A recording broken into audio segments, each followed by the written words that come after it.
Today I want to talk about how to explain your value to a seller during a listing presentation in which you're competing with other agents. This is a concept that I've recently been thinking about. I call it who brings you to the dance. Mm-hmm. Okay. And what it is, this is really more for experienced agents more than new agents, but you know, a sharp new agent could employ this tactic if they really had their stuff together.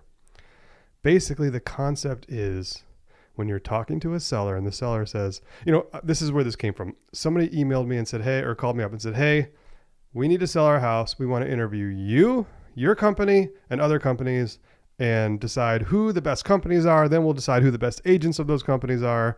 And then we'll interview those agents and then we'll make a decision. In other words, it was like a multiple round, and which is fine. You know, I have no problem with the seller doing that kind of due diligence. I think it's great. I also think it's a little misguided though. This is why. And I used to say this because we were a small company. Now that we're the big company, I don't mind it so much. But the truth of the matter is I think in my head, I think, look, if you interview our company and then 3 other competing companies, you're asking questions such as, you know, how many listings have you sold? What percentage of your listings actually sell? How long do they take to sell on average? How many agents do you have? How much volume? How much this? How much that? All of these questions are relevant. Okay. But what she didn't understand, or what I don't think she's considered yet, because she's asking questions like that, is that regardless of who she hires to sell her house, whether it's, excuse me, whether it's me, whether it's another agent from my office, whether it's another agent from another office, whichever agent she hires is going to bring her to the dance. Right. That agent is going to bring her listing out into the MLS, out onto the market. All of us are going to do that. Right. Okay? Right. She's going to get to the dance regardless of who she accepts to be her date. So she's spending a lot of time trying to vet the different companies and the different, you know, the different stats and all this stuff to decide who should bring her to the dance. But the point is, whether she hires the biggest company or the smallest company, she's getting to the dance either way. Right. You follow? Right. So what you can do as an agent is you can use this concept to explain to the seller, especially if you're not at the big company. You know, I used to do this all the time. We started with 2 people. Now we got 55, but we started with 2. And when we were with 2, I'd say, look, you can go to the dance with the big daddy or you can go with me, but either way, you're going to get there. The difference is how your partner is going to dance. Yeah. Okay. You know, how your partner is going to treat you, how your experience at the dance is going to be.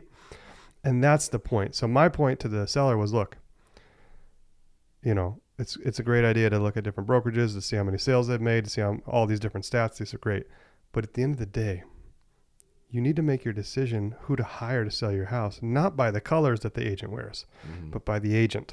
Right. Because it's the agent that makes the difference in the transaction. It's the agent that prepares the listing for sale. It's the agent that builds the description. It's the agent that coordinates the staging and the photography. It's the agent that syndicates it to the market. It's the agent that deals with the showings. It's the agent that deals with the offers. It's the agent that negotiates the offers and leverages one offer against another offer and generates a second offer because there's a first offer, generates interest in the first offer because there's interest from another person.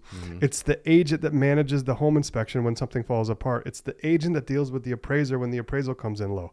It's the agent that helps you as the seller manage your own crazy when you're going through high stress situations throughout the course of your transaction. It's the agent that matters. You need to be interviewing agents. Right. She says, I want to talk to the agent that sells the most.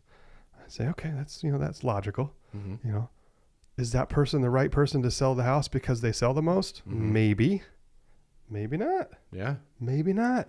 A guy with 50 listings sells the most, but he might not be the most available or the most accessible. Exactly. Yep. You know, the guy with two weeks experience, probably not the right guy.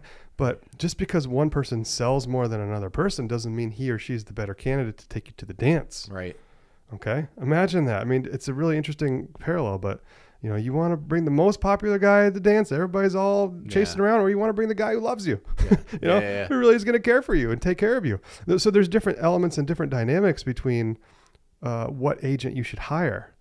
And at the end of the day, you guys as modern agents, you need to convey to the seller that, hey, look, I'm the one to take you to the dance. Yeah. I'm the one that's going to hold your hand. I'm going to pour your punch. Mm-hmm. I'm going to help you when your slipper falls off. I'm going to be there for you. Yeah. I'm going to dance with you. I'm going to stay focused on you. Mm-hmm. I'm going to help you through this process. I'll lead. We'll have fun. But when it's tough, I'll lead Mm-hmm. and I'll help you through the process, and you're going to be safe and you're going to have a great time. I won't drink and drive. I'll get the limo. Yeah. We'll have a good time. And the sellers need to understand that. And this is where sales comes in. This is where the modern agent comes in and says, hey, look, I'm the right guy to take you to the dance. Right. This is why A, B, C. This is what we're going to deal with when we're at the dance. Mm-hmm. We might have multiple showings in the same time block. Mm-hmm. And we might have one agent that forgets to lock the door. And we might have an agent that loses the key. Right. And we have 3 showings after that.